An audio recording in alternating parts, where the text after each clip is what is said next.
Bonjour, je m'appelle Yvo Mentens, je suis praticien et formateur de la méthode Feldenkrais et dans ce documentaire, je vais vous présenter 12 applications concrètes de cette méthode.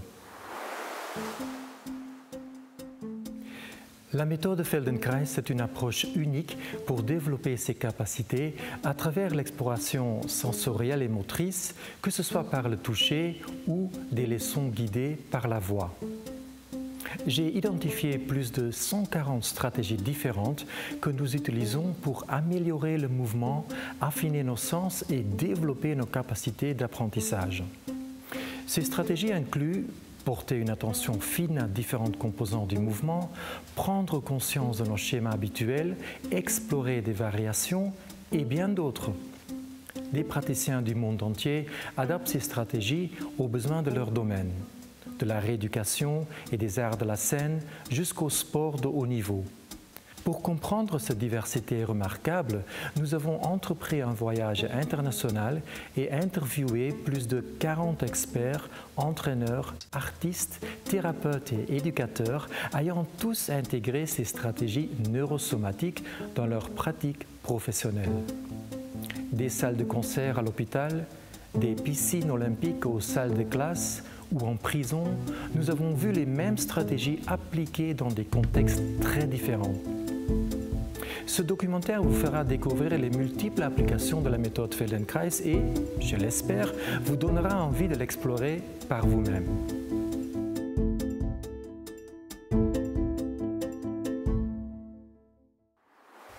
Commençons donc par l'une des applications les plus immédiates de ce travail. La rééducation et l'accompagnement des maladies neurodégénératives. Beaucoup de personnes découvrent la méthode Feldenkrais suite à une blessure ou un événement neurologique.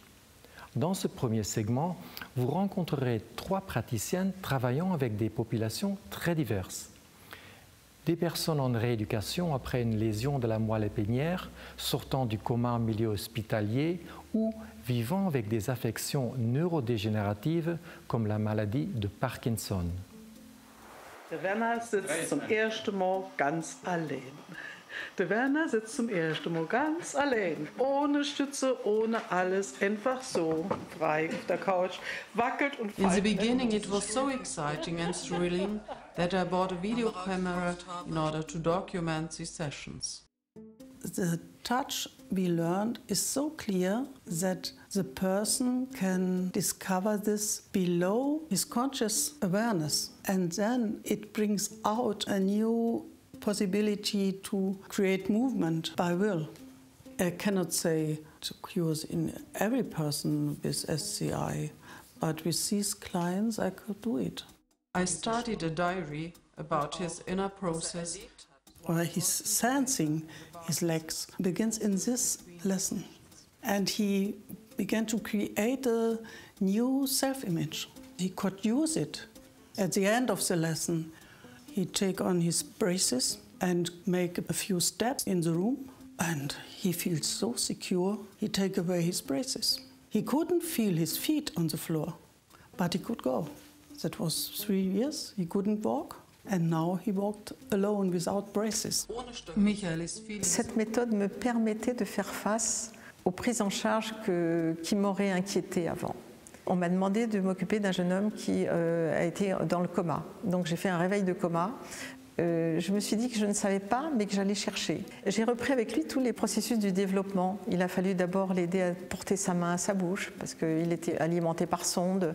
Il fallait tourner la tête, mais c'était vraiment une grande joie quand il est revenu nous voir dans notre salle de rééducation 3 mois après, les mains dans les poches, il avait complètement récupéré. Voilà. Densuel è un progetto che è nato in Italia nel 2013, è una pratica di danza rivolta a persone che hanno il Parkinson e non solo. Rispetto proprio alla pratica di piccoli segmenti di ATM ci è capitato andare a terra e il tema di scendere a terra è un tema grosso perché ha a che fare con l'equilibrio, con la paura di cadere. Questo aspetto qui ad esempio l'abbiamo affrontato prendendo spunto delle ATM, partendo dalla sedia e approcciando dei avvicinamenti a terra quindi sentendo la possibilità di spostare il peso, scivolare una gamba, abbassare il busto, quindi tutte queste approssimazioni che li hanno aiutati a avvicinarsi al pavimento. Ci siamo proprio detti, per questa azione usiamo il Feldenkrais. Normalmente rimane più un sottotesto. Mobile, più fluido, forse un po' più leggero. Nous arrivons maintenant à une application de la méthode Feldenkrais qui nous concerne tous. Vous assisterez à la découverte de l'apprentissage tel que nous l'avons tous vécu dans l'enfance, mais cette fois avec des enfants qui ont besoin d'un peu plus d'aide. Ce segment explore comment la méthode Feldenkrais offre une approche douce et adaptative pour les enfants ayant des besoins spécifiques. Un rappel que l'apprentissage n'est pas linéaire et que chaque système nerveux, quel que soit son diagnostic, a un potentiel de développement. Nous, les outils qu'on utilise en Feldenkrais, c'est le mouvement et la perception. Il n'y a pas de développement moteur sans relation entre le mouvement et la perception. Si on remet du mouvement, on remet de la perception. Si on remet de la perception, on remet du mouvement. Et c'est cette adéquation entre les informations perceptives et les informations au niveau articulaire ou musculaire en termes de mouvement qui vont permettre de créer ces schémas d'action dans le développement du bébé. Donc, si on veut retrouver du choix en termes de mouvement ou pouvoir développer certaines fonctions qui n'existent pas ou pouvoir améliorer certaines fonctions motrices qui existent, il faut aussi améliorer la perception. Quoi, les bras, tu me montres? Les épaules? Ah, c'est pour la boxe? C'est pourquoi? C'est pour pouvoir allonger plus plus loin le bras? C'est quoi? Ah, plus d'élan, plus de force, c'est ça? Oui. Ouais, vas-y, tu me montres? Tu me montres comment tu fais? Ouais. Ouais, mais c'est bien déjà, on voit qu'il engage, le bassin, les jambes en plus. Comment on appelle? Crochet? C'est un crochet? Dernièrement, il me parlait souvent de ses jambes. Et puis là, il est venu avec une autre demande. Donc c'est pour ça que je l'ai mis sur le côté, pour aussi travailler cette relation au niveau du bassin, de l'épaule, des côtes et le lien avec son bras. On pousse sur la jambe, on pousse. Et on va allonger le bras. Ouais, pas mal. So when a child is developing, typically when they're in a typical developmental learning process, then a lot of these learning processes are just unfolding spontaneously. But when I'm working with a child with special needs, there's some kind of disruption to this spontaneous learning process unfolding. And this is really what I'm seeking to try and help them do, to help their nervous systems, their brains, learn to do what they couldn't do on their own because of the disruption of whatever their special needs challenges may be. We're laying new neural pathways in the brain, and we're helping the brain and the nervous system learn to do what it can't do on its own. Every child has a strength. Every child has something that he can do. Every child has something that he really likes to do. He loves music, he loves lights, he loves motion, he loves something. So I will try to address to those things that he likes to do. And from there, I will go to the next step. If our intention is to help a child learn to sit, for example, we won't start in sitting. We're not going to put them in a position which they can't do on their own. We're going to give them lots of small and gradual experiences of I can learn something new. Quand il y a une fonction plus élevée, comme la marche par exemple, où on est juste en appui sur deux pieds, c'est déjà très complexe pour le cerveau en termes d'équilibre, en termes de relation entre les parties, de gérer ça avec deux pieds sur le sol. Donc si on revient en arrière, dans le développement de l'enfant, on fait d'abord du quatre pattes où on est d'abord assis avant de se mettre debout. Et ces fonctions sont vraiment en lien. C'est-à-dire que justement, trouver des appuis à genoux, c'est un segment qui est plus court au départ entre le genou et la hanche. Donc quand il y a une fonction qui paraît pas atteignable pour l'instant, on peut revenir en arrière dans le développement sur des choses qui sont en lien avec la marche par exemple.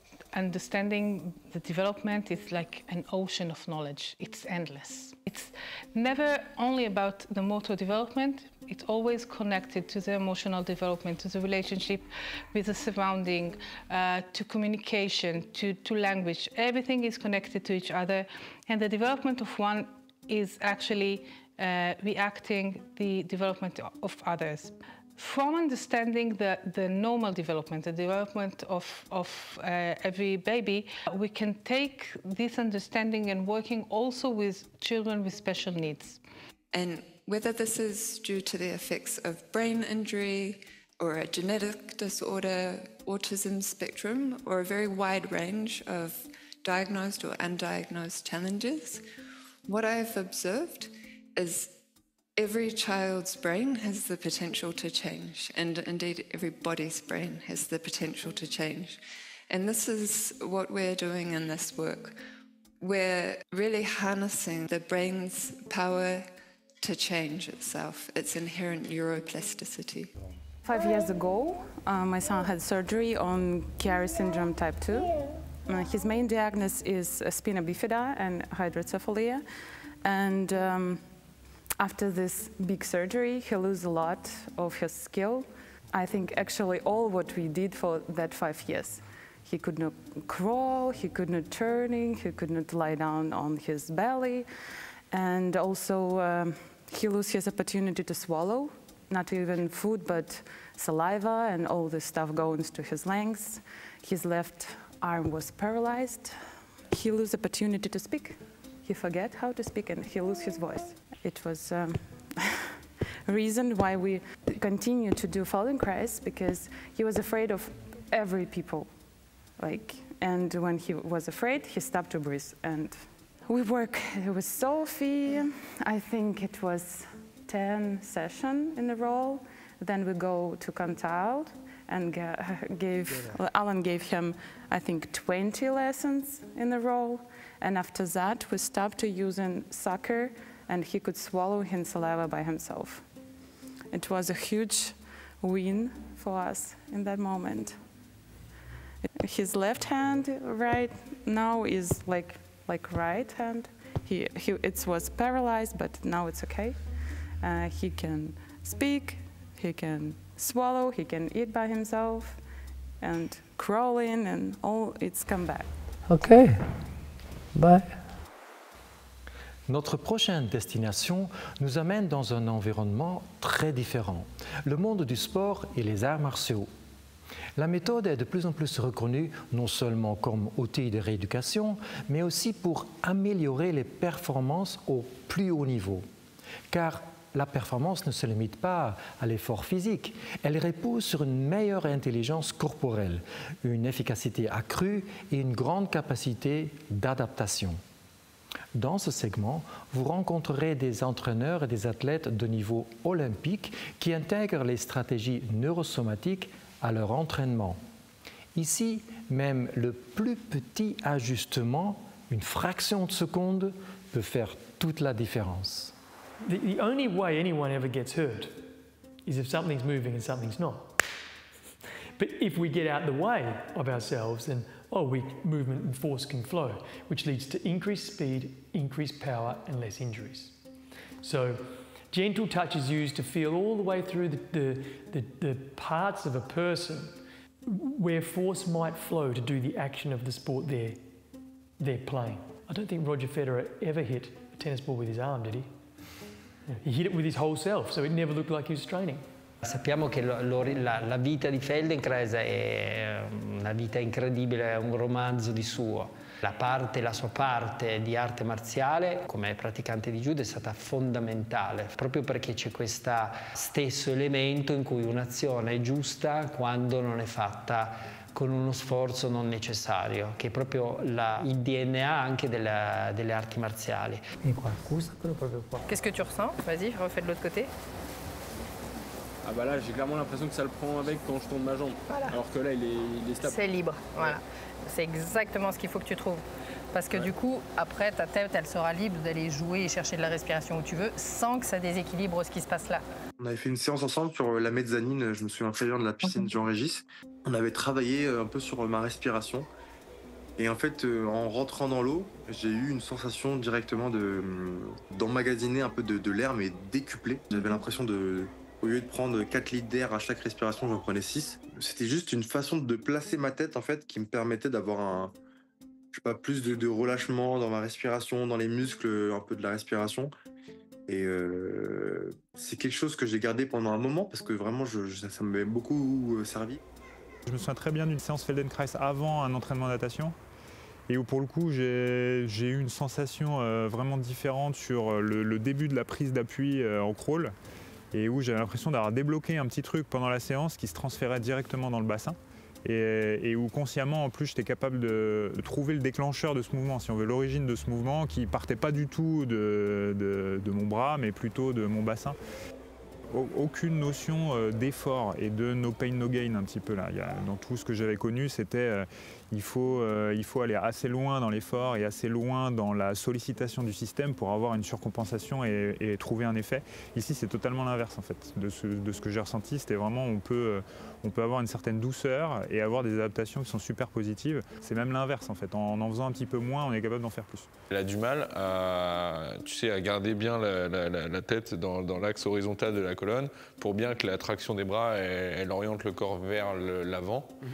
Et sauf que quand je lui demande si elle arrive à rentrer un peu plus la tête, et ben en fait elle me dit qu'elle est déjà à fond. Alors que visuellement, non, elle est pas, on n'y est pas du tout, quoi. Via cette méthode-là, on arrive à corriger des choses qu'on a mis un an et demi à corriger et qu'on n'a pas réussi, quoi. Et puis en peu de temps, en une séance, en une demi-heure, on arrive à faire des choses que j'ai jamais réussi à faire à l'entraînement, juste avec des consignes ou des exemples, quoi. Le praticien Feldenkrais, je pense que sa place, en fait, c'est... Moi, je me vois comme un interprète. Ce qui arrive assez souvent, c'est que le coach dit à l'athlète « j'aimerais que tu fasses ça ». Et puis l'athlète ne le sent pas. C'est qu'en fait, il va lui-même mobiliser le corps. Et donc en plus, il ne parle pas au nageur, il va parler à son cerveau directement. C'est-à-dire qu'il va expliquer à son cerveau comment telle articulation peut fonctionner différemment, etc. etc. Donc en fait, c'est qu'il n'y a même pas ce passage où le nageur analyse une parole que je lui donne, analyse et doit la retranscrire au niveau corporel. Là, j'ai une problématique avec lui, c'est que quand il respire, il ne maintient pas son bassin. Où on ne peut pas prendre la place de l'entraîneur. Nous, notre spécificité, c'est la connaissance du mouvement et l'organisation du mouvement, et pas le geste technique spécifique voulu par l'entraîneur. Tu fais plus d'efforts, regarde, sens comment c'est tendu là. Ouais, là je sens.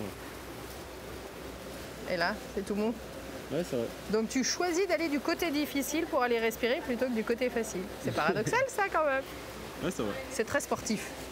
Du coup, je ne veux pas te dire arrête de respirer à droite. C'est comment respirer à droite en fournissant moins d'efforts. Moi, je pense qu'un élément qui est vraiment très fort, c'est qu'on n'insiste pas sur une façon de faire. Il y a beaucoup d'endroits où en fait on essaye d'identifier une façon de faire, alors que Feldenkrais en fait prend une stratégie qui est de l'ordre de la variation. En fait, on ouvre l'éventail et on fait confiance au système nerveux pour identifier la meilleure façon, enfin une très bonne façon de faire. Et je me reprends en disant c'est pas la meilleure façon de faire, c'est une très bonne façon de faire qui est la mieux adaptée ou très bien adaptée dans telle situation, pour tel geste, dans telle position, etc. Diversifying or giving more options in movement is absolutely key to the method, and I've used this tons in professional football in the UK. Players roll their ankles, it happens, they wear studs, their feet get caught, they get tackled, and more historically the physiotherapist restores movement, makes it strong, they do some work with balance, they go back and play, and inevitably recurrence is high, happens again. So, because there's always a bigger force, it happens again, it happens again. So in Feldenkrais, what we do is like, okay, we know the person might roll their ankle, but what are the options?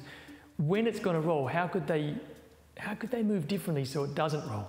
So I work with, rather than making an ankle strong, I work with the person placing their ankle in many different positions and then asking their hip to move or the knee to move this way, that way, this way, that way, ridiculous ways, such that in the ideal next time when that event happens, rather than tearing, they had experienced a certain way of getting out of trouble and it doesn't tear this time. And this is I've done this with lots of players and had agents and clubs ask me to come and do this with certain players. Ce truc-là, déjà dans les années 30, il y avait Bernstein qui avait lancé un petit peu une façon d'étudier le mouvement.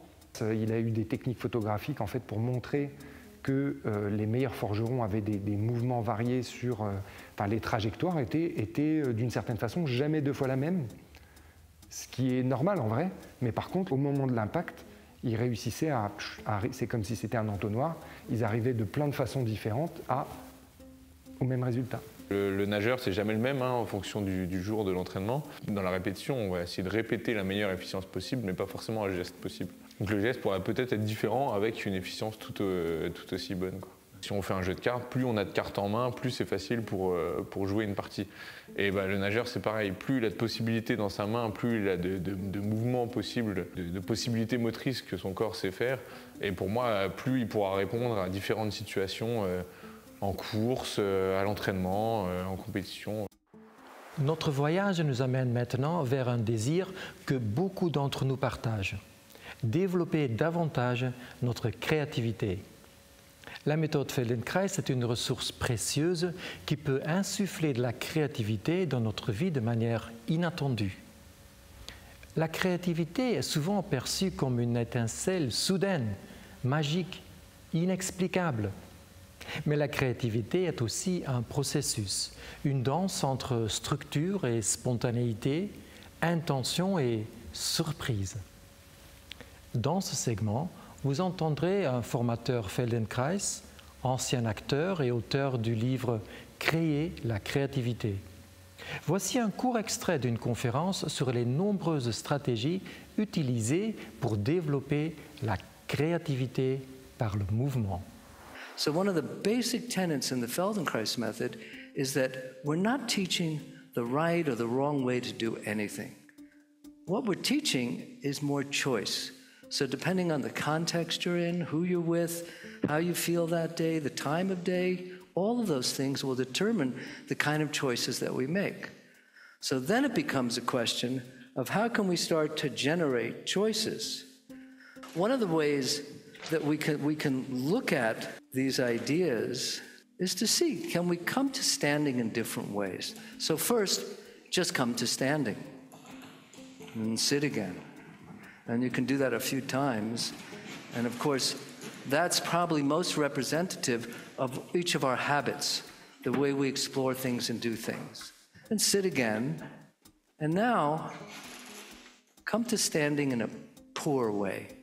Don't do it well. Oh, that's pretty good, actually, some of you. Now, sit. And now this time, imagine that you see a child getting too close to a heater and stand. Whoa, yeah. That makes a big difference, does it? Do it again, okay?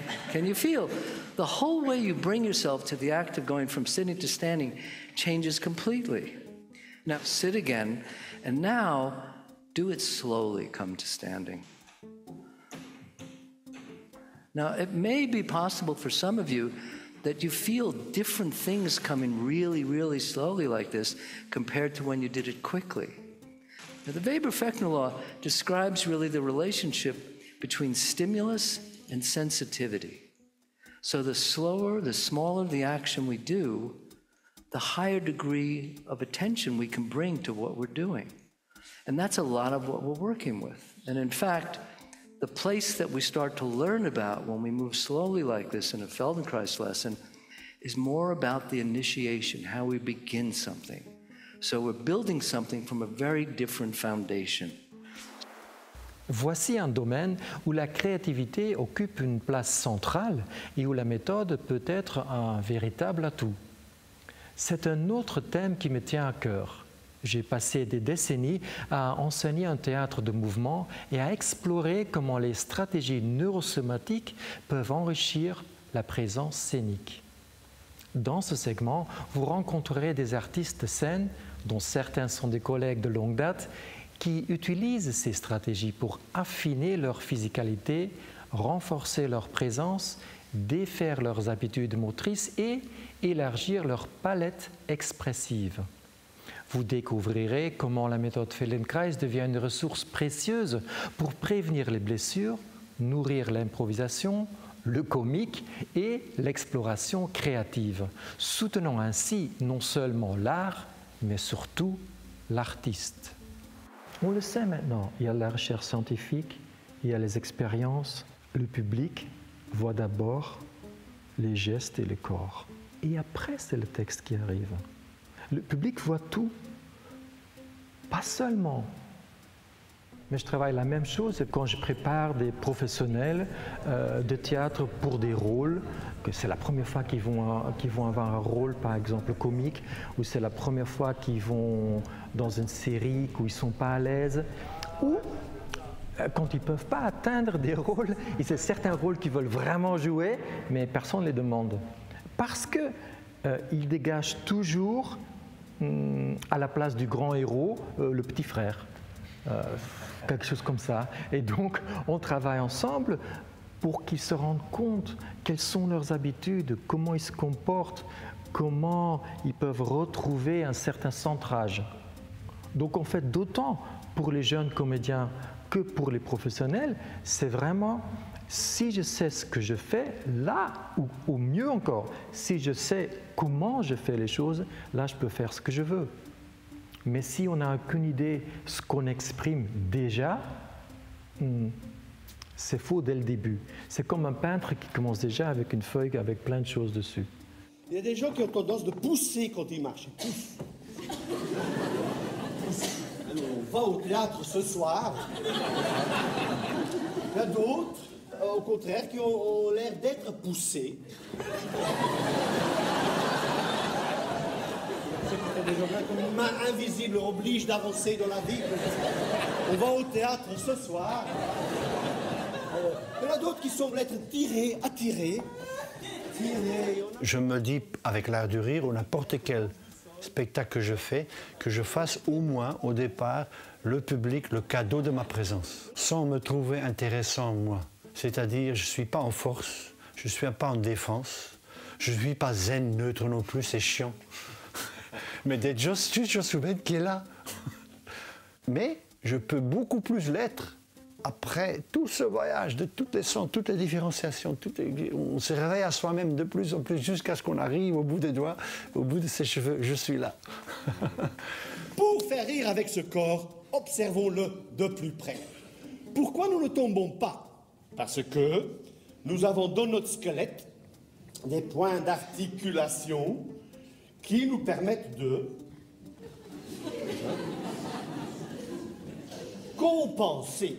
Vous voyez, quand une chose va en avant, l'autre va en arrière, et ainsi de suite.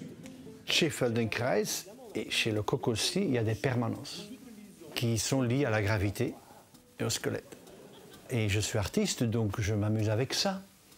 Et on ne peut que jouer faux quand on a un grand sens de ce qui est juste. Vous avez réservé? Non, comment? Oh, excusez-moi. Pardon, c'est sec. Oh.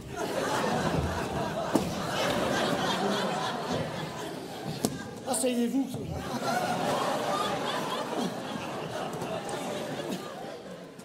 Oftentimes people struggle and they love moving, but they suffer from a sense of tension and restriction and limitation.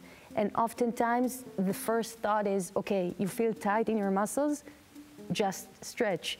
You feel weak, just strengthen your muscles. You feel a limitation, just push through it.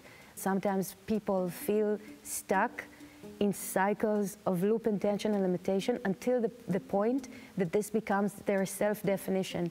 This is just my body. I am just not built to do X, Y, Z. We define ourselves into this box where in reality we're simply busy using or executing or doing a movement pattern that isn't serving us.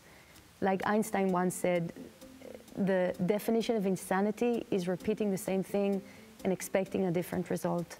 I really think that the mainstream education of dance, and not only dance, movement in general, aims and focuses on cosmetic solutions, and people suffer from symptoms. They might suffer from tension, limitation, pain, restrictions in movement, and we stay busy with the symptoms, so we look for solutions that are addressing the symptoms and not the root cause. And that's what Feldenkrais does, and it does that in a way that no other method that I've seen out there do.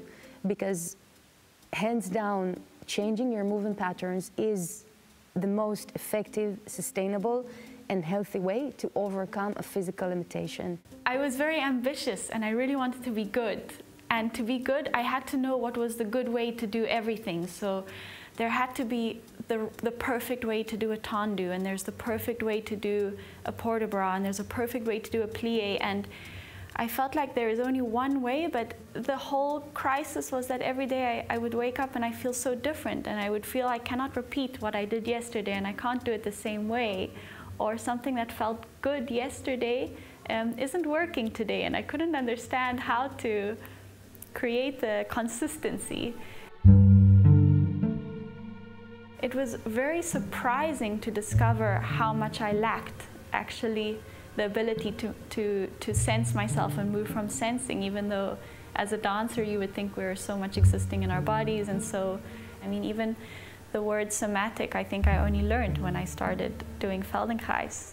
And it's so complementary to dance. It has to be like that. I really don't know how I did it before. As a dancer, I spend hours every day in my body, either rehearsing or learning movement or improvising or researching. And then the Feldenkrais method, because we are learning to ask questions, right?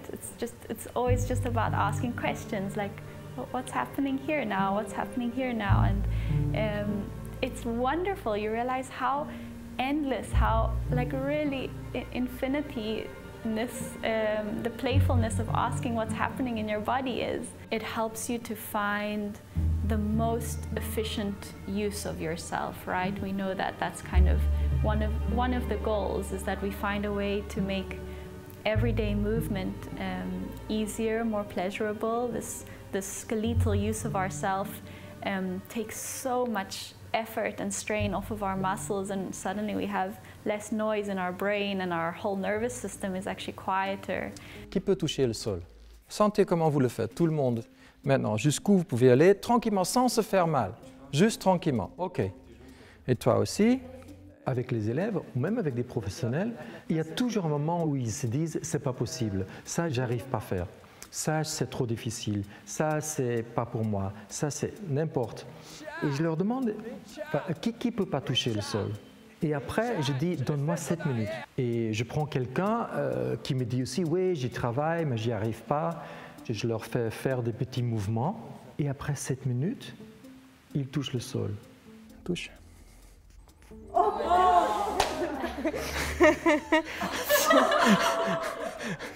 Oui, c'est vrai.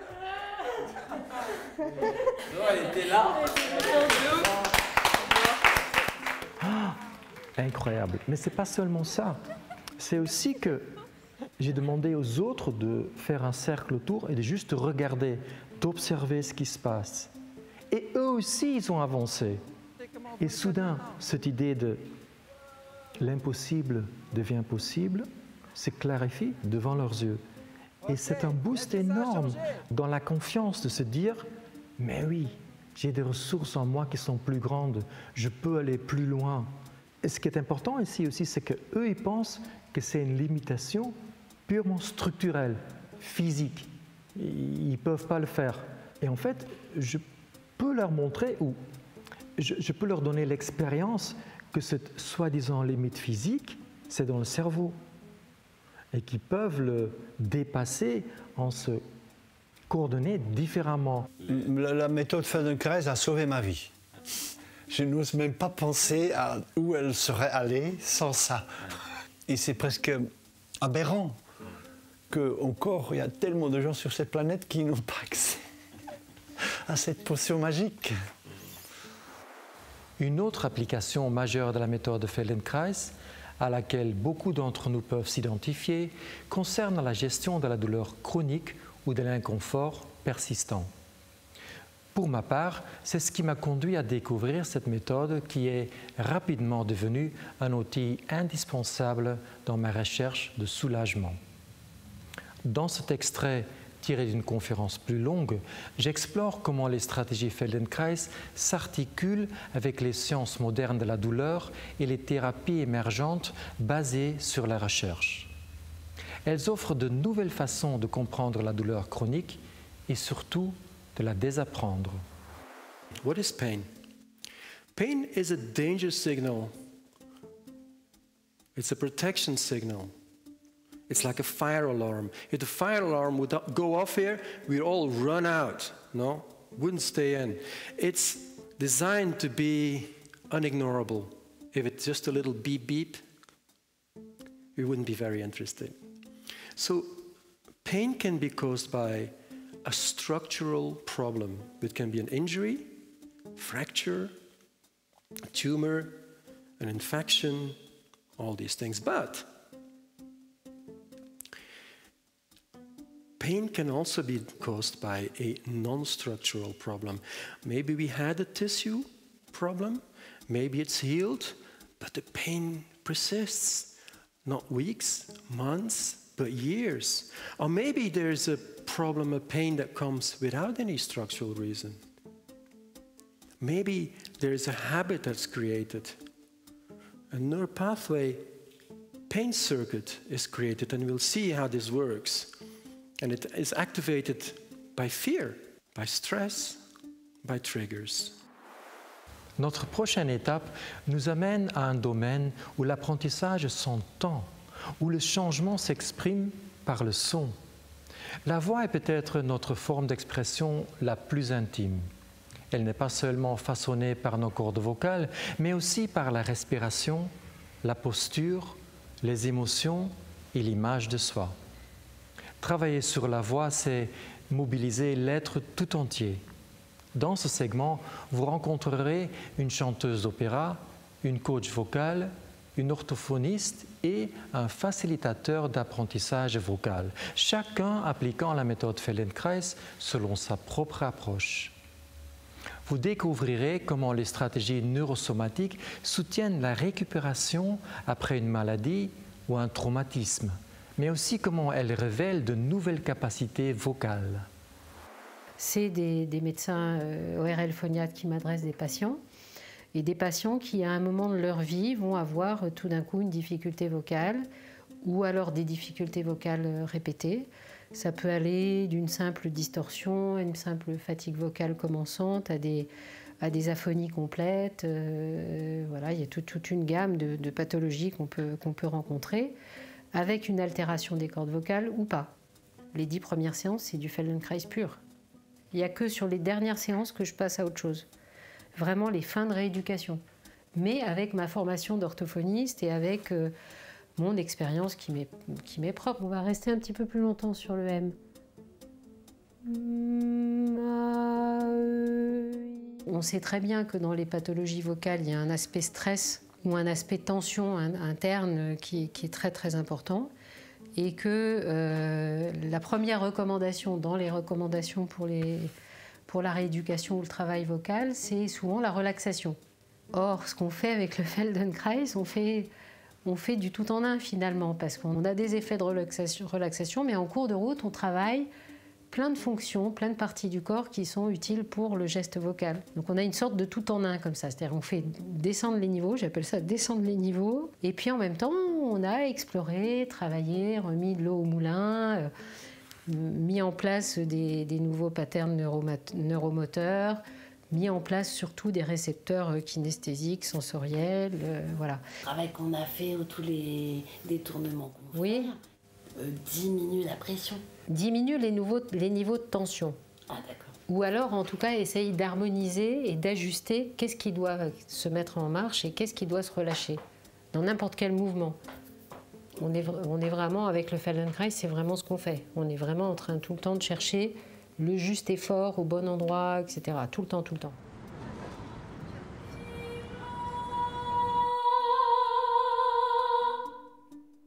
What did that feel like? Easy. Instead of working through singing directly, we're going to work indirectly and see what happens with singing. It's interesting because in the wider culture, we're used to thinking about muscles. We're used to thinking about sounds as singers. So what if the sound is more a byproduct of an organization rather than the thing we're trying to change directly? One way I describe what I do is I'm a vocal learning facilitator. Through application of the Feldenkrais method and Feldenkrais ideas, but directly applied to voice science, vocal pedagogy, vocal traditions, styles, etc. And started to think, okay, what would Feldenkrais do with the kind of vocal knowledge that we have today? You know, I read the studies, I know the jargon, the ideas, I know the sounds, I know all of that, but I do think differently. What I learned from the Feldenkrais perspective is that you take that idea, you take that understanding, and you build it into an experience where it's not so explicit, but it is what's happening. It can go up and down like this, and it's attached to the muscles of the tongue here, inside the jaw, back of the tongue. There are muscles that even go from the hyoid to the styloid. What does it mean to distribute the work within the vocal system and around the vocal system such that the least pressure and work possible falls on the vocal folds themselves, but we can work everything else wildly?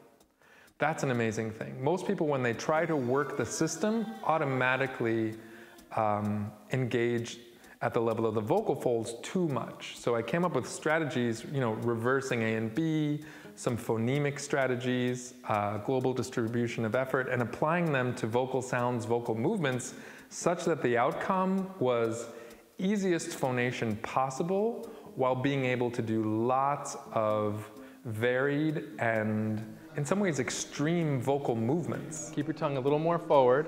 Sometimes I work with singers in a very singerly way, and sometimes I work in a very awareness way that allows for the singing to happen. I would say I enjoy it all when it's the appropriate move. But I do find that since most singers are mostly singingly obsessed and they're leaving out the rest of the picture, they need that. With my soul. Let's start with that little soaring violin bow thing, going from your elbow and coming back to your wrist. The lesson I did on my training, the violin, yeah, so we've been playing with this and all of these things. So I've been slowly developing that and adding bits in, and we've done it sitting on the floor, and now so that I can then feed it in to as part of a warm-up and try and keep things fresh. And for me, it's just really important that they learn to integrate movement and connecting to their body and using them their whole selves, because when they're singing in chapel or the church with music and they're static, and it's to get them to sense that actually there isn't a static, that there's movement in everything. It sets their bodies up without them knowing about it. So when it comes to singing with the conductor, that they actually, without realising it, they have the skills at their fingertips. The level of the singing that the choruses that I teach are at, it's like high performance singing. They need to be in tip-top condition. I do know that on a Friday when we work with the oratory, that they sing very differently after we've done some physical work, and they know that and they can appreciate that. And their director of music also, you know, he's like, this has really changed the sound. Dans mon travail personnel et dans mon enseignement, je m'attarde beaucoup sur ce que ça signifie faire moins d'efforts, avoir moins de tension, etc. Parce que dans le chant, on est obligé d'avoir un niveau de tonus musculaire qui est quand même élevé. Mais on nous dit en parallèle qu'il faut être le plus détendu possible, qu'il faut être le plus relax possible. Donc maintenant, j'en arrive à me dire, en effet, il y a une question d'efficacité et de moindre effort, parce qu'on va comprendre ce qui doit être sollicité de la bonne façon. C'est ce sur quoi je travaille actuellement le plus, c'est de pouvoir créer un intérieur de sécurité, quoi qu'il arrive autour. Donc pour moi, ça signifie utiliser de manière optimale le bon tonus musculaire. Pas celui qui va tout refermer, accélérer le rythme cardiaque, serrer la gorge, non, celui qui va garder la maison ouverte, quoi. Qu'est-ce qui, chez moi, fait que, par exemple, ma problématique, c'était que je m'étouffais, que ma gorge se serrait tout d'un coup, et donc ma cage thoracique se contractait tout d'un coup, et j'avais des mouvements parasitaires musculaires de contraction un peu soudains. Et pourquoi ? Pourquoi ça arrive ? Pourquoi il faut trouver, quoi. Et c'est pas seulement en se disant « vas-y, détends-toi, ça va bien se passer ». C'est pas aussi simple. Je me base beaucoup aussi sur la force squelettique, enfin l'appui squelettique. Et je trouve que c'est ça, c'est que si on sait où s'appuyer, où réveiller l'action, alors on peut en effet faciliter le mouvement et détendre ce qu'il faut détendre.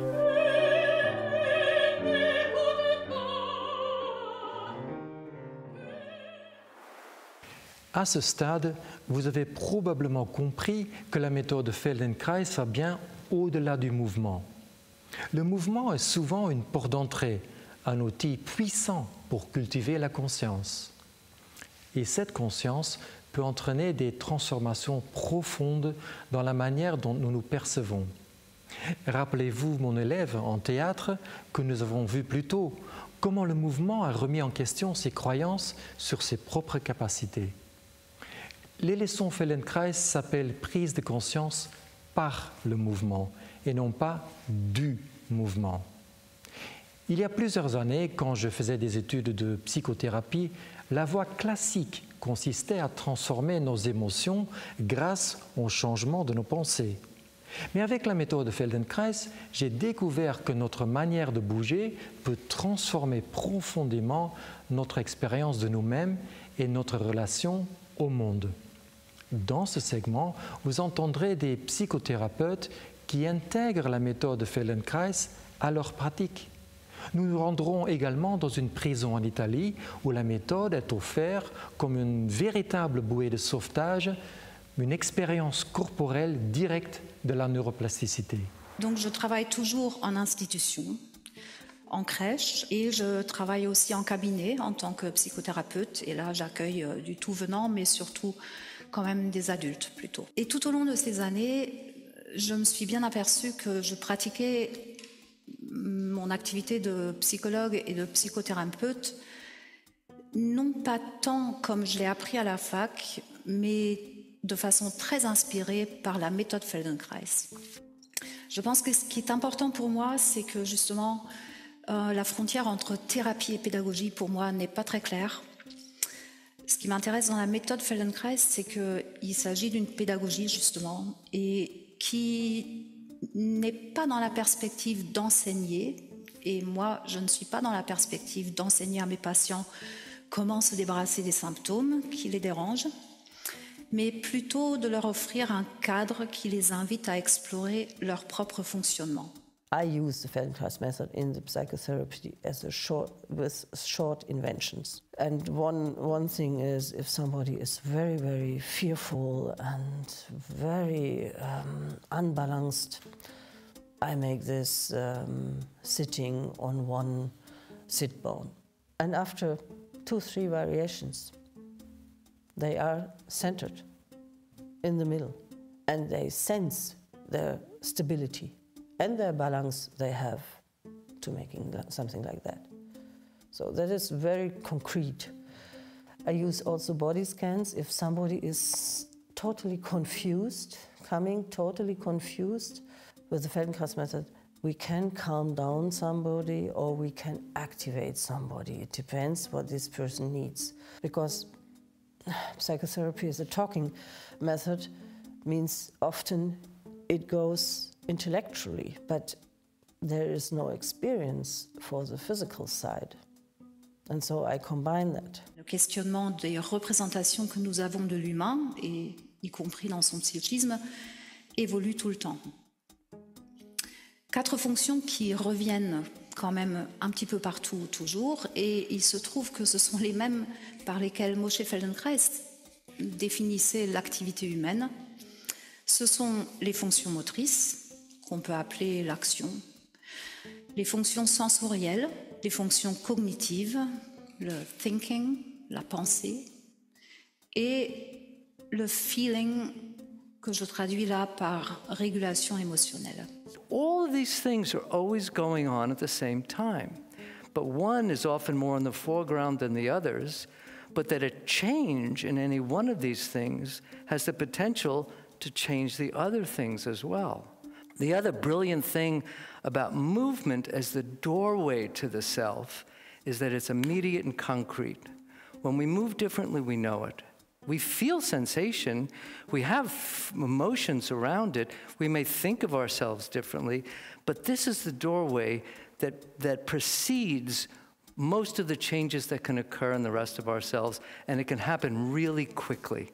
Mentre io studiavo mi convincevo sempre più che il Feldenkrais era perfetto per il carcere, perché tratta di comportamento. Queste persone sono lì perché hanno avuto un comportamento scorretto nei confronti della società, insomma. Il fatto di potersi sentire da subito diversi crea speranza. Avere la possibilità di fare questa esperienza è una conferma che sì, puoi cambiare, sì, puoi imparare ad agire in modo diverso, a pensare in modo diverso, a sentirti in modo diverso, a essere una persona diversa. Nous abordons maintenant un sujet familier pour beaucoup d'entre nous, mais un espace où nous aimerions passer moins de temps. Le stress. La vraie question est comment le réduire? La méthode Feldenkrais est l'une des réponses les plus méconnues à cette question.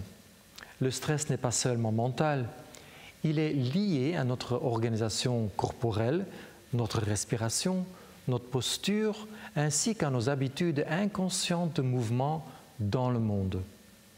Ce segment explore comment la méthode contribue à réguler notre système nerveux dans des environnements particulièrement exigeants. Vous entendrez deux spécialistes, un médiateur en entreprise et un psychologue travaillant dans des hôpitaux à Turin.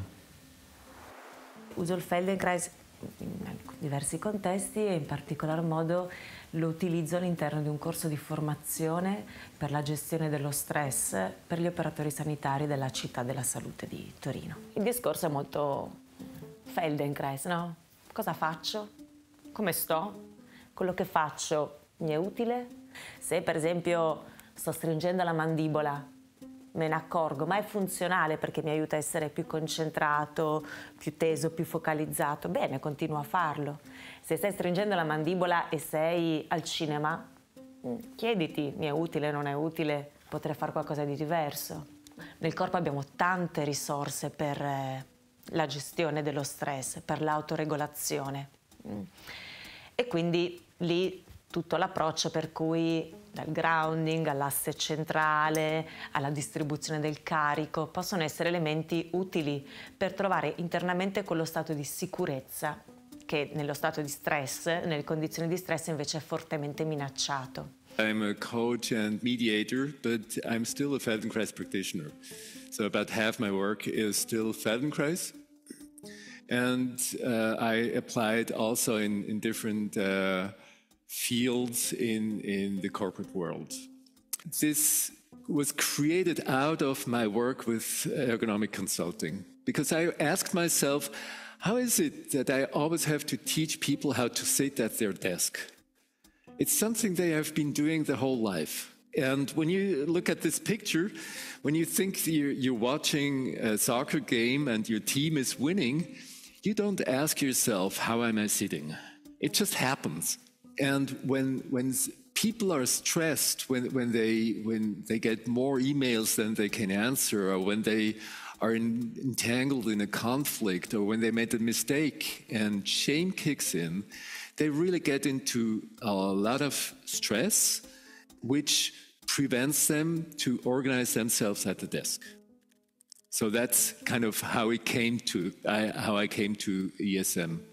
Il primo assunto è quello dell'integrazione mente-corpo, che grazie al cielo, mi dispiace Cartesio, ma l'abbiamo superato, il dualismo, e quindi la teoria incarnata secondo cui gli stati interni condizionano come ci sentiamo nel corpo, quindi se siamo stressati il nostro corpo risponde, ma sia al contrario, bottom up, cioè gli stati somatici influenzano il nostro modo di sentire, di pensare. E quindi questo è interessante, no? Perché se noi abbiamo delle abitudini di cui non siamo consapevoli, il rischio è che continuiamo a mandare al nostro sistema messaggi di un certo tipo. Ci sono stati moltissimi studi in questo senso. Passons maintenant à l'écurie, à la ferme ou simplement à la rencontre de votre animal de compagnie. C'est vrai, la méthode Feldenkrais peut aussi s'appliquer aux animaux, car l'apprentissage, l'adaptation et les habitudes ne sont pas réservés aux humains. Dans ce segment, nous nous rendons en Allemagne où des praticiens travaillent avec des chiens et des chevaux en utilisant à la fois la méthode Feldenkrais et Tellington T-Touch. Vous verrez comment un toucher doux et précis aide les animaux à bouger plus efficacement, à se remettre de traumatismes et à vivre mieux. People ask me to help the horses when they trip. That happens a lot of time, or they do not lift their legs really good, or they are afraid of stuff that's on the floor. So this is also the hoof-eye coordination. Many times it's a problem in the back because saddles do not fit all the time, or they do not carry the weight good to carry a rider. Do not release the neck, many times they do not handle their feet because they less control and less sense of the feet, or too tense in the back. And with the methods, with Tellington and Feldenkrais, I can go everywhere and support the horse and the owner. There is some tension in that part. And then I can start to move here, and I can follow the shoulder line with my fingers.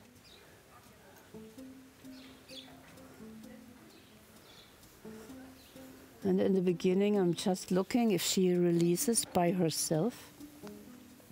So we cannot ask with words, but we can ask with our fingers. Yeah, and I always look if she feels well. She was swallowing now. And then I play a little bit. There you go. That's it. I rescued him from a really bad situations, from animal hoarder, and I saw one of the puppies who couldn't walk. He could crawl with the front legs, but the left legs were like paralyzed. But they had feeling. So if I did the testing on, you do it between the skin of the toes, he could pull them back, but he couldn't put them underneath the body and walk. And then I went to a friend who is leading one of the physiotherapy schools, and she was looking at him and she said, his bones are really not in a good position, his joints are not in a good position, maybe he will stay like this.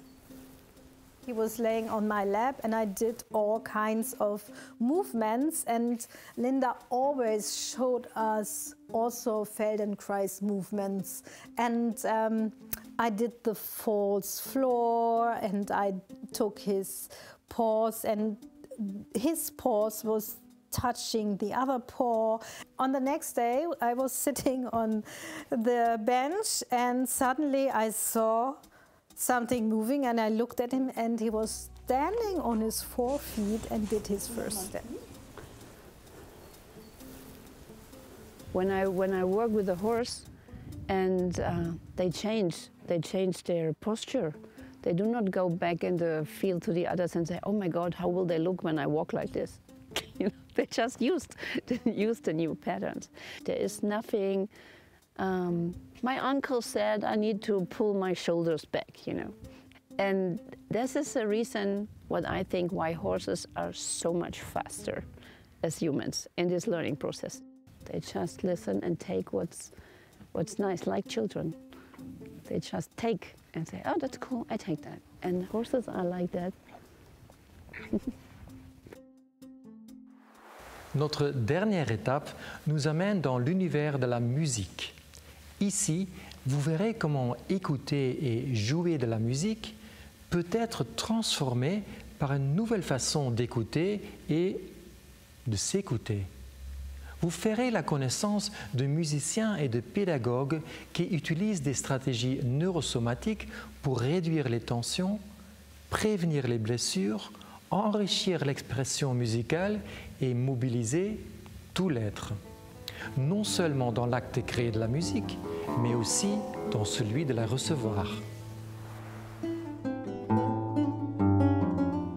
Il y a 8 ans, je suis tombée dans un burn-out.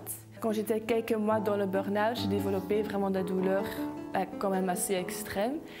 Et je pense que je vais me souvenir toute ma vie de la sensation de ce premier cours. Parce que pour moi, c'est toujours, je pense que ça vient avec l'instrument, c'est des problèmes d'épaule en fait. Parce que comme la ceinture scapulaire, elle est quand même assez bloquée quand on joue, surtout avec une ceinture. Et après ce premier cours, j'avais vraiment la sensation que mes bras avaient 30 cm de plus. Et quand je montais l'escalier, que c'était vraiment même les hanches qui participaient vraiment au mouvement, c'était presque une illumination, je pense, à ce moment-là. Concrètement, l'absence de la force, par exemple, quand on fait des études musicales, bien sûr, on va toujours travailler ça, mais ce n'est pas parce qu'on travaille ça qu'on va vraiment le faire. C'est très flagrant quand on commence à jouer un instrument, quand on est petit. Et les premiers cours où on doit vraiment faire descendre une corde, c'est très difficile parce qu'on n'a pas ces muscles dans les doigts, en fait. Et quelque part, ce souvenir de c'est difficile, je trouve ça assez incroyable comment ça reste avec nous, en fait. So the thing about RSI, repetitive stress injury, I think is RSI, is that everybody thinks the important word here is repetitive, but it's not. You should be able to repeat something all day and not have any problem. You should be able to do that. That's normal. You need to be able to repeat all day. It's repetitive stress injury, but the stress doesn't come from the repetition. The stress comes from repeating it badly.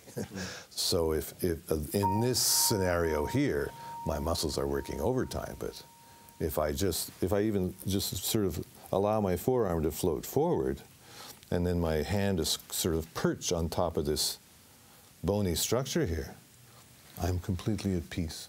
And at that point, the bones are doing most of the work, and the muscles just a little bit to help. When somebody's got RSI, they're from repetitive stress, then you change the way they're repeating the thing. You don't stop them from repeating the thing. They need to repeat. It's called répétition.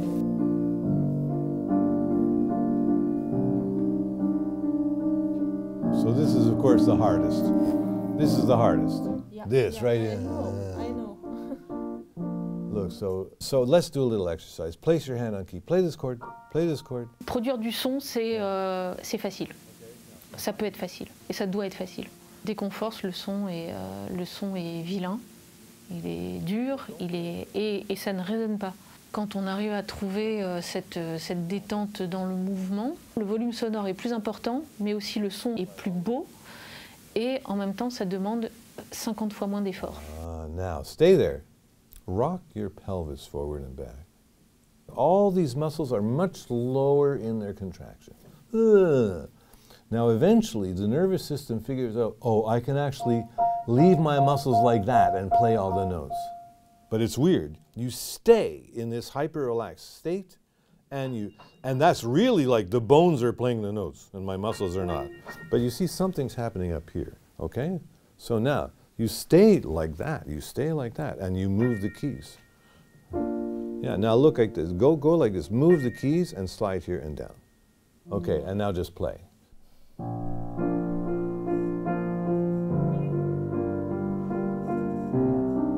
Your violinists are going to love you because this supports them. They're playing and it's pianissimo, but they feel enveloped with sonority. They feel the piano is hugging them. Oh, they're going to love it. That's right. If muscular force is used, you tend to get a harsh sound. If skeletal force is used, you tend to get a better sound. Okay, what's skeletal force? Bones don't have any force. And so then I show them very simply, look, press the piano like this, and that's your muscle straining. And now press the piano with a straight elbow, and oh, your muscles strain less and you have way more power. So that's a simple example of using the skeletal structure of the body.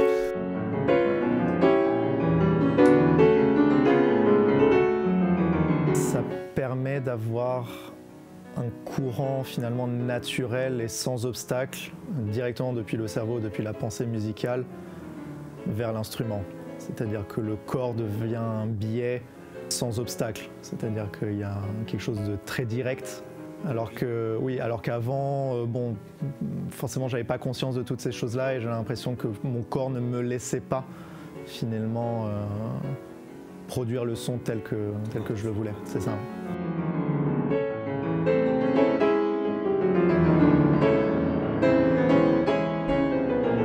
When you're skeletally well organized, as you are at the end of a good ATM or a good FI, then you can apply that freedom to a new way of producing sonority at the instrument. So there's a wonderfully practical application of this beatific experience of a Feldenkrais lesson in the end. It's our birthright, it's our natural state, is to be a moving entity. And it's just, we get, I don't know, we listen to the sound so much that we forget what was producing the sound in the first place. Yeah? So the movingness of this one, there's always an echo of movingness within you that relates to this. If you should be able to feel, if you're just a little bit inert there, then basically you're stuck in your intellect.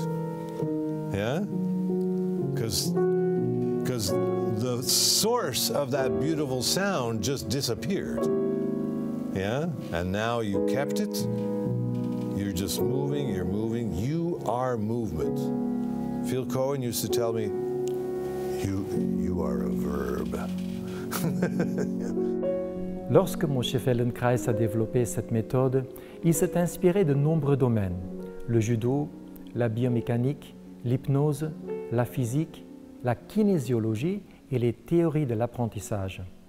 Il est passionnant de voir combien de collègues poursuivent encore aujourd'hui cet esprit de recherche, explorant les frontières entre les disciplines et intégrant des savoirs issus des neurosciences, de l'éducation et bien au-delà. Si vous souhaitez découvrir la méthode Feldenkrais par vous-même, je vous invite à trouver un praticien près de chez vous pour des leçons collectives ou individuelles.